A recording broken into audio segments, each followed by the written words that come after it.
प्यारे दोस्तों नमस्कार। आप सबका स्वागत है आज के वीडियो में। और आज के वीडियो में हम हिंदी साहित्य के इतिहास के बहुत ही महत्वपूर्ण प्रश्न पढ़ने जा रहे हैं। तो चलिए दोस्तों बढ़ते हैं और पढ़ते हैं अपने प्रश्नों को। हिंदी काव्य में प्रथम 12 मासा वर्णन किस रासो काव्य में देखने को मिलता है? तो हिंदी काव्य में प्रथम 12 मासा वर्णन किस रासो काव्य ग्रंथ में किया गया है या देखने को मिलता है? तो बिसल देव रासो में 12 मासा वर्णन है वो देखने को मिलता है। तो कौन सा रासो साहित्य है जिसमें 12 मासा वर्णन देखने को मिलता है? तो बिसलदेव रासो अपना उत्तर होगा। नेक्स्ट क्वेश्चन देखते हैं। मिश्र बंधुओं द्वारा रचित मिश्र बंधु विनोद कितने भागों में विभाजित है? मिश्र बंधुओं द्वारा रचित मिश्र बंधु विनोद कितने भागों में विभाजित है? तो इसका उत्तर है 3 भागों में विभाजित है। मिश्र बंधुओं ने जो मिश्र बंधु विनोद नामक हिंदी साहित्य का इतिहास ग्रंथ लिखा वो 3 भागों में विभाजित है। रामचंद्र शुक्ल ने वीरगाथा काल में साहित्यिक पुस्तकों की संख्या कितनी मानी है? तो आचार्य रामचंद्र शुक्ल ने वीरगाथा काल में साहित्यिक पुस्तकों की संख्या कितनी मानी है? तो इसका उत्तर है 4 पुस्तकों को माना है साहित्यिक रूप से।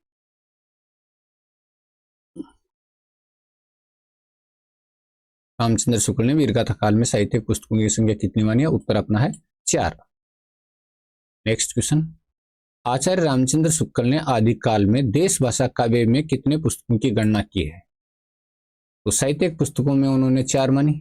देश भाषा काव्य में कितनी पुस्तकों की गणना की थी देश भाषा काव्य में? तो इसका उत्तर है अपना 8 पुस्तकों की गणना की थी देश भाषा काव्य में। 8 पुस्तकों की 12 पुस्तकों के आधार पर उन्होंने आदिकाल का नामकरण और उसकी प्रवृत्तियों का निर्धारण किया था। कौन सा रासो ग्रंथ वीरगाथात्मक नहीं है?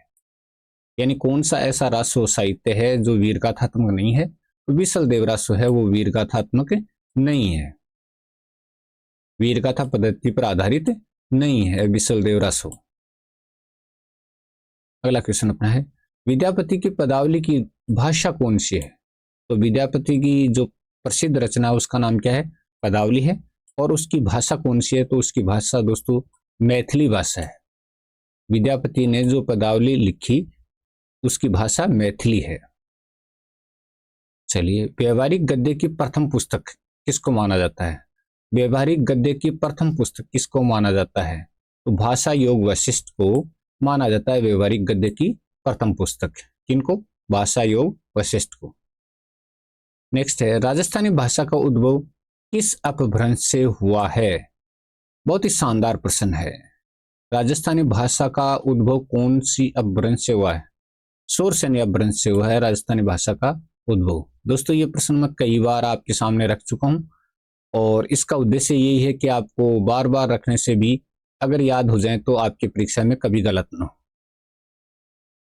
चलिए, आचार्य रामचंद्र शुक्ल का हिंदी शब्द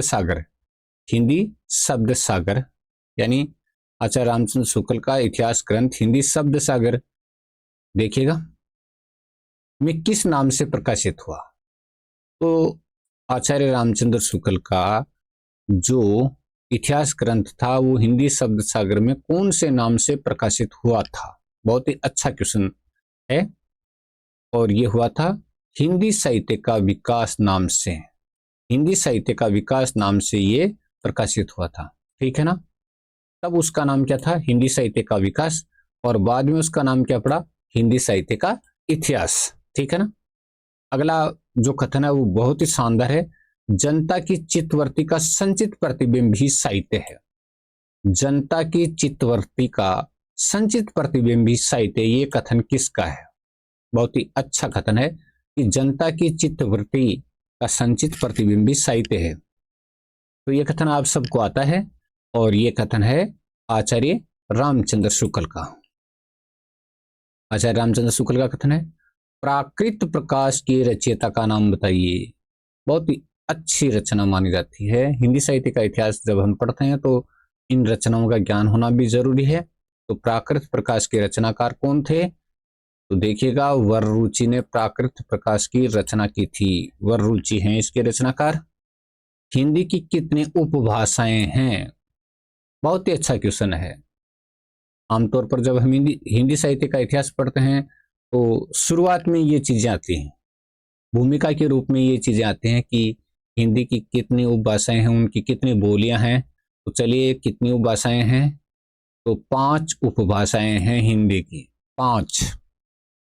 और जो 5 आपके सामने है तो आपको नाम भी याद आ जाना चाहिएगा, ठीक है।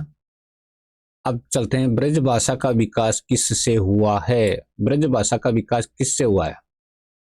तो ब्रज भाषा का विकास शौर सैनी अपभ्रंश से हुआ है। इस प्रकार के प्रश्न बहुतायत रूप में परीक्षा में पूछे जाते हैं, तो आप ध्यान रखिएगा। भाषा और समाज पुस्तक के लेखक का नाम बताइए। भाषा और समाज पुस्तक की रचना किसने की थी?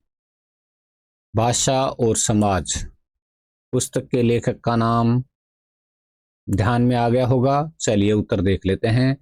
डॉक्टर रामविलास शर्मा की ये रचना है भाषा और समाज। पश्चिमी हिंदी का विकास किससे हुआ? तो प्रश्न आपके सामने है। आप अगर तैयारी करते हैं तो आपके जहन में उत्तर भी आ गया होगा, तुरंत ही उत्तर आ जाना चाहिए आपके दिमाग में। तो उत्तर आपका सही होना चाहिए, शौर सैनी अपभ्रंश से। शौर सैनी अपभ्रंश से हुआ था। बांगरू का संबंध किस उपभाषा क्षेत्र से है? बांगरू जो बोली है उसका संबंध किस उपभाषा क्षेत्र से है? बहुत ही शानदार प्रश्न है। चलिए, पश्चिमी हिंदी से है। पश्चिमी हिंदी से, बांगरू को हरियाणवी भी कहते हैं, तो पश्चिमी हिंदी की ये बोली है। हिंदी क्षेत्र की बोलियों की संख्या कितनी है? तो हिंदी क्षेत्र में कितनी बोलियां यानी कितनी बोली बोली जाती है? कितनी बोलियां बोली जाती है? बहुत ही शानदार प्रश्न। बोलियों की संख्या कितनी है? अब देखिएगा, 18 है। हिंदी क्षेत्र में 18 बोलियां बोली जाती हैं। कितनी बोली बोली जाती हैं? 18 है। हिंदी काव्य धारा पुस्तक के रचनाकार का नाम बताइए। हिंदी काव्य धारा जो पुस्तक है उसके रचनाकार कौन है? हिंदी काव्य धारा पुस्तक के रचनाकार। तो दोस्तों याद आ गया होगा आपको, फिर भी दिमाग पर जोर डालिएगा, देखें किन की पुस्तक हो सकती है। चलिए उत्तर राहुल शांकृत्यायन की यह पुस्तक है, हिंदी काव्य धारा। अगला क्वेश्चन देखते हैं।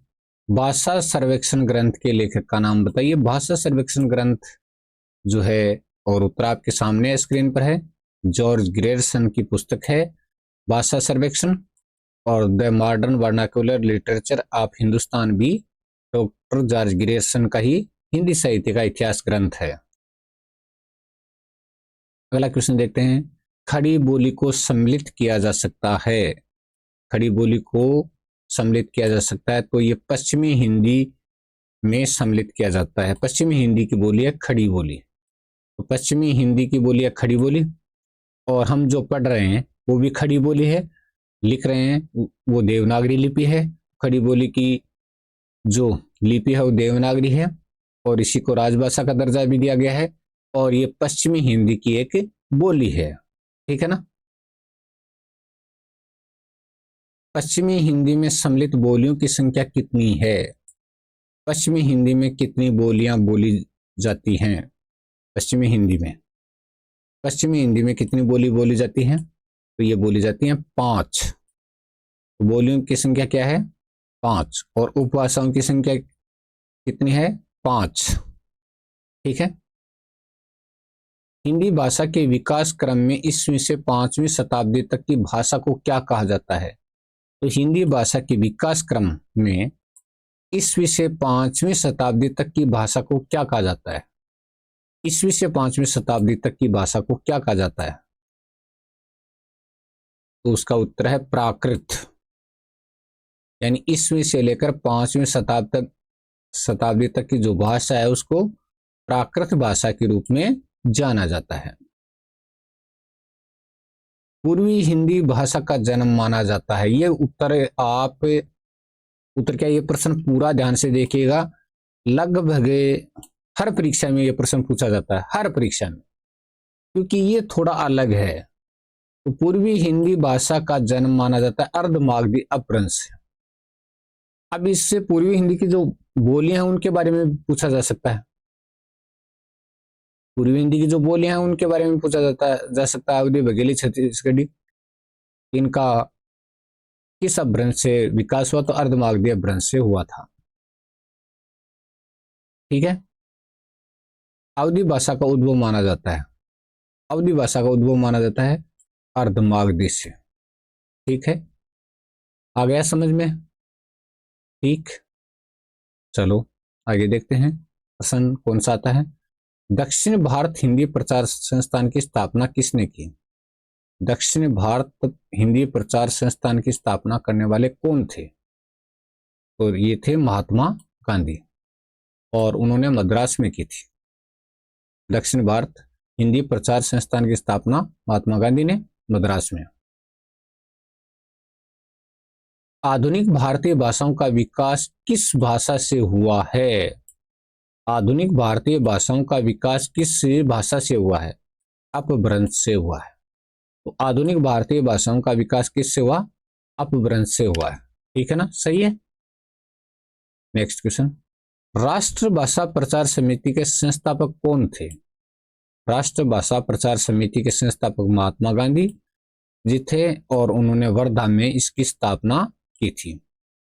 राष्ट्रभाषा प्रचार समिति के संस्थापक महात्मा गांधी थे और वर्धा में इसकी स्थापना की गई थी। संविधान के कौन से अनुच्छेद में हिंदी प्रचार प्रसार की व्यवस्था की गई है? संविधान के कौन से अनुच्छेद में हिंदी के प्रचार प्रसार की व्यवस्था की गई है? अनुच्छेद 357 में। अनुच्छेद 357 में हिंदी के प्रचार प्रसार की व्यवस्था की गई है। हिंदी भाषा और साहित्य पुस्तक के लेखक का नाम बताइए। तो अगला प्रश्न अपना है, हिंदी भाषा और साहित्य पुस्तक के लेखक कौन हैं? हिंदी भाषा और साहित्य पुस्तक के लेखक तो श्याम सुंदर दास जी की पुस्तक है हिंदी भाषा और साहित्य। भारतीय संविधान के किस अनुच्छेद में यह कहा गया है? भारतीय संविधान के किस अनुच्छेद में यह कहा गया है कि संसद में कार्य हिंदी या अंग्रेजी में किया जाएगा? कि संसद में कार्य हिंदी या अंग्रेजी में किया जाएगा। अनुच्छेद 120 में कहा गया है। अनुच्छेद 120 में कहा गया कि संसद में कार्य हिंदी या अंग्रेजी में किया जाएगा। ठीक है। संविधान के किस अनुच्छेद में यह उल्लेख किया गया है? संविधान के किस अनुच्छेद में यह उल्लेख किया गया है कि राज्य के विधानमंडल या कार्य राज्य की राज्य भाषा या कि राज्य के विधानमंडल के कार्य राज्य की राज्य भाषा या राजभाषाओं में या हिंदी या अंग्रेजी में किया जाएगा। तो यहां पर यह है कि अनुच्छेद 210 में यह कहा गया है कि हिंदी या अंग्रेजी में किया जाएगा या राज्य की राजभाषाओं में किया जाएगा। संविधान के किस अनुच्छेद में यह कहा गया है कि संघ की राजभाषा हिंदी और लिपि देवनागरी होगी? यह प्रश्न सबको आना जरूरी है। संविधान के कौन से अनुच्छेद में यह कहा गया है कि संघ की राजभाषा हिंदी और लिपि देवनागरी होगी? तो सबको आना चाहिए प्रश्न, अनुच्छेद 343 में। ठीक है। संविधान के किस अनुच्छेद में यह व्यवस्था की गई है कि राष्ट्रपति द्वारा संविधान के किस अनुच्छेद में यह व्यवस्था की गई है कि राष्ट्रपति द्वारा एक आयोग का गठन किया जाएगा जो हिंदी के प्रयोग और विस्तार पर सुझाव देगा? कि राष्ट्रपति द्वारा एक आयोग का गठन किया जाएगा जो हिंदी के प्रयोग और विस्तार पर सुझाव देगा।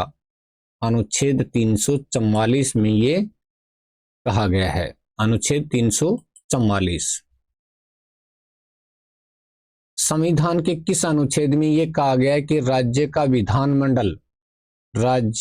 विधानमंडल विधि द्वारा राज्य में प्रयोग होने वाली या, तो देखिएगा दोबारा पढ़िएगा, संविधान के किस अनुच्छेद में यह कहा गया कि राज्य का विधानमंडल विधि द्वारा राज्य में प्रयोग होने वाली या किन्हीं अन्य भाषाओं को या हिंदी को शासकीय प्रयोजनों के लिए स्वीकार कर सकेगा? तो देखिएगा, उन्हें देख लीजिएगा कि राज्य का विधानमंडल विधि द्वारा राज्य में प्रयोग होने वाली या किन्हीं अन्य भाषाओं को या हिंदी को शासकीय प्रयोजनों के लिए स्वीकार कर सकेगा। अनुच्छेद 345 में यह कहा गया है कि राज्य भी शासकीय प्रयोजनों के लिए हिंदी को स्वीकार कर सकते हैं, और यह कहता है अनुच्छेद 345। संविधान के किस अनुच्छेद के अनुसार संघ द्वारा निर्धारित भाषा एक राज्य और दूसरे राज्य के बीच में तथा किसी राज्य और संघ की सरकार के बीच पत्र आदि की राजभाषा होगी? यानी किसी राज्य और संघ की सरकार के बीच पत्र आदि की राजभाषा होगी। अनुच्छेद 346 में यह कहा गया है। ठीक है ना। अगला क्वेश्चन, संविधान के उपबंध 17 का शीर्षक क्या है? तो संविधान का जो उपबंध है 17, उसका शीर्षक क्या है? राजभाषा है। उसका शीर्षक क्या है? राजभाषा। ठीक है जी।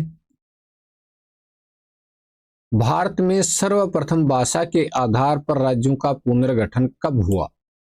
यानी भारत में सर्वप्रथम भाषा के आधार पर राज्यों का पुनर्गठन कब हुआ? 1956 में हुआ था। 1956 में। भारतीय संविधान की 8वीं अनुसूची में भाषाओं की संख्या कितनी है? 22 है, लेकिन दोस्तों अंग्रेजी उसमें नहीं है। 22 भाषाएं हैं, लेकिन अंग्रेजी को उसमें स्थान नहीं दिया गया है। भारतीय संविधान की 8वीं अनुसूची में भाषाओं की संख्या कितनी है? 22 है, लेकिन एक बात ध्यान में रखिएगा, अंग्रेजी उसमें नहीं है। अंग्रेजी 22 भाषाओं में नहीं है।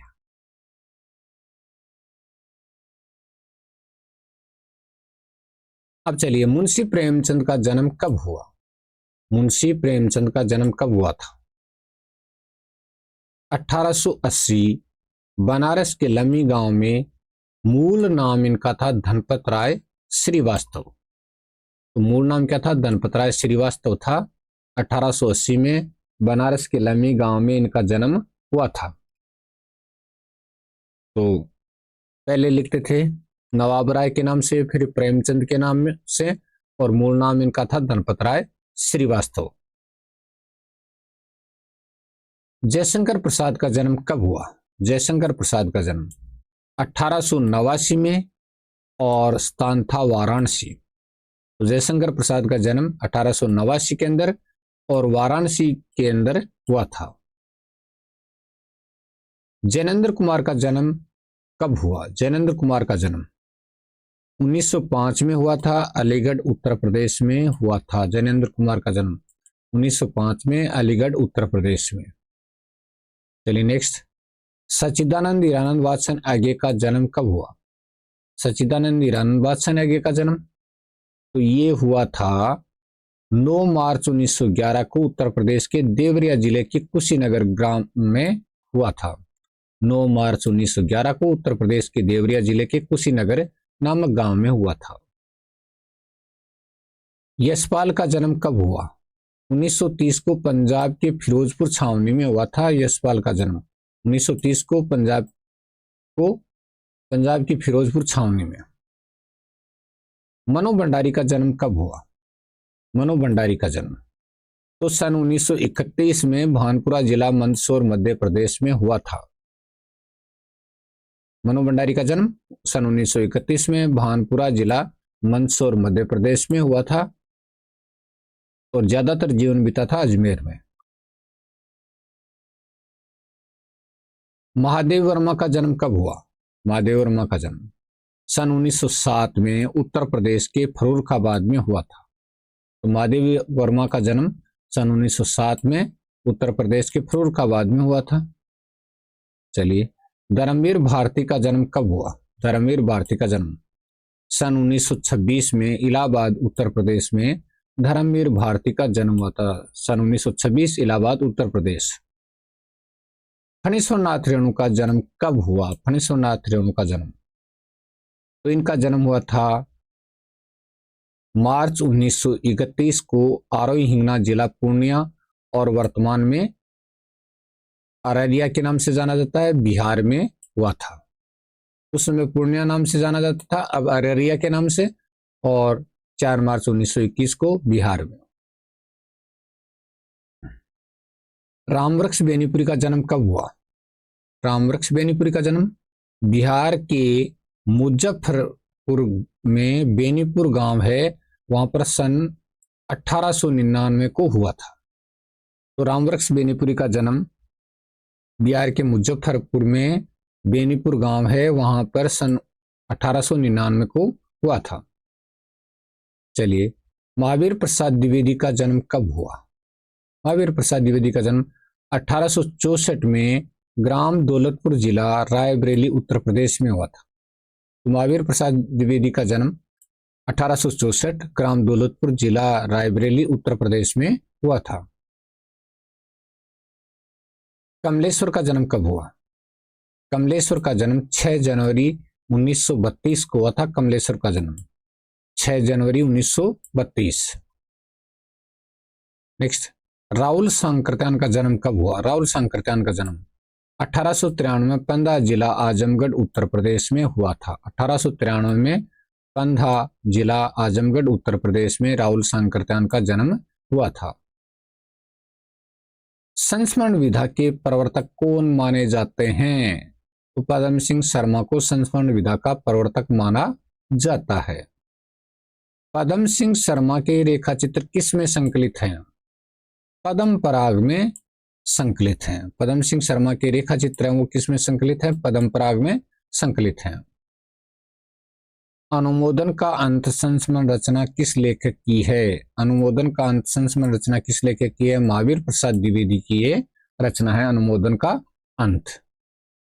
तो धन्यवाद दोस्तों, अगले वीडियो में हम फिर मिलेंगे।